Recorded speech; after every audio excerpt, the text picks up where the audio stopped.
क्या आपने कभी सोचा है कि भारत से करीब 14,000 किलोमीटर दूर आया एक भूकंप आपकी जेब पर भी असर डाल सकता है? सुनने में ये थोड़ा अजीब जरूर लगता है, लेकिन आज की जुड़ी हुई दुनिया में ऐसा बिल्कुल संभव है। दक्षिण अमेरिकी देश वेनेजुएला में 24 जून को कुछ ही सेकंड के अंतराल में 7.2 और 7.5 तीव्रता के दो बेहद शक्तिशाली भूकंप आए, जिन्हें पिछले 125 सालों के सबसे विनाशकारी भूकंप में गिना जा रहा है। इन झटकों ने भारी तबाही मचाई। अब तक 235 लोगों की मौत की पुष्टि हो चुकी है। हजारों लोग घायल है और बड़ी संख्या में लोग अब भी लापता बताए जा रहे हैं। कई इमारतें लगभग मलबे में बदल गई, सड़कें टूट गई, बिजली व्यवस्था ठप हो गई और कई इलाकों में लगातार राहत और बचाव अभियान चलाया जा रहा है। लेकिन इस पूरी घटनाक्रम का सबसे बड़ा सवाल यही है, आखिर वेनेजुएला में आए इस भूकंप से भारत क्यों चिंतित है? इसका जवाब छिपा है कच्चे तेल यानी क्रूड ऑयल में। पिछले कुछ महीनों में भारत ने वेनेजुएला से तेल की खरीद तेजी से बढ़ाई है। मध्य पूर्व में तनाव, ईरान से जुड़े हालात और वैश्विक अनिश्चितताओं के बीच भारत ने तेल के नए स्रोत तलाशने शुरू कर दिए थे और वेनेजुएला तेजी से भारत के लिए एक अहम सप्लायर बनकर उभरा। ऐसे में अगर भूकंप की वजह से वहां के पोर्ट्स, तेल टर्मिनल, बिजली व्यवस्था, सड़कों या ट्रांसपोर्ट नेटवर्क को नुकसान पहुंचता है तो तेल की सप्लाई प्रभावित हो सकती है।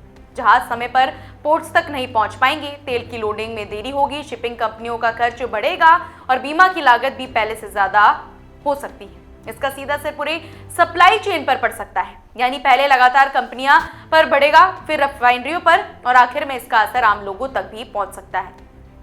अगर हालात ज्यादा खराब हुए तो अंतर्राष्ट्रीय बाजार में तेल की कीमतों पर भी दबाव बढ़ सकता है।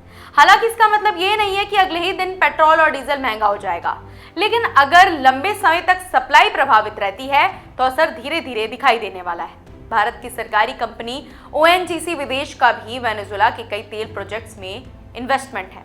ऐसे में अगर वहां उत्पादन या निर्यात लंबे समय तक प्रभावित रहता है तो भारतीय निवेश पर भी असर पड़ सकता है।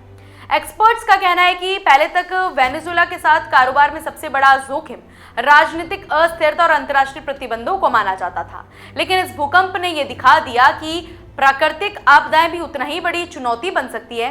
यानी आज के दौर में सिर्फ युद्ध, राजनीतिक संकट या आर्थिक प्रतिबंध ही नहीं, बल्कि भूकंप जैसी प्राकृतिक घटनाएं भी पूरी दुनिया के कारोबार और सप्लाई चेन को हिलाकर रख सकती है। अच्छी बात यह भी है कि भारत सिर्फ वेनेजुएला पर निर्भर नहीं है, उसके पास तेल के कई दूसरे स्रोत भी मौजूद हैं। इसलिए फिलहाल किसी बड़े संकट की आशंका नहीं मानी जा रही, लेकिन इसका असर धीरे धीरे दिख सकता है। लेकिन अगर वहां हालात लंबे समय तक सामान्य नहीं होते तो भारत समेत कई देशों को इसका असर झेलना पड़ सकता है। यही वजह है कि इस समय सिर्फ राहत और बचाव अभियान ही नहीं, बल्कि वेनेजुएला के पोर्ट्स, तेल उत्पादन और निर्यात व्यवस्था पर भी पूरी दुनिया की नजर टिकी हुई है।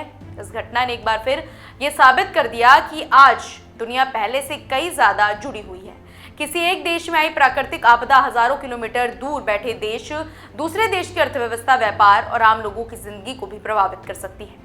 अब देखना होगा कि वेनेजुएला कितनी जल्दी इस संकट से उबरता है और क्या भारत की तेल सप्लाई बिना किसी बड़े असर के जारी रह पाती है या नहीं। अब सवाल आपसे है, क्या आपको लगता है कि भारत को अब तेल के लिए और ज्यादा देशों पर भरोसा बढ़ाना चाहिए ताकि किसी एक देश में संकट आने पर हमारी अर्थव्यवस्था और आम लोगों की जेब पर कम असर पड़े? कमेंट्स में जरूर बताएं और ऐसी अपडेट्स के लिए जुड़े रहिए हमारे चैनल द इंडिया मूव्स के साथ।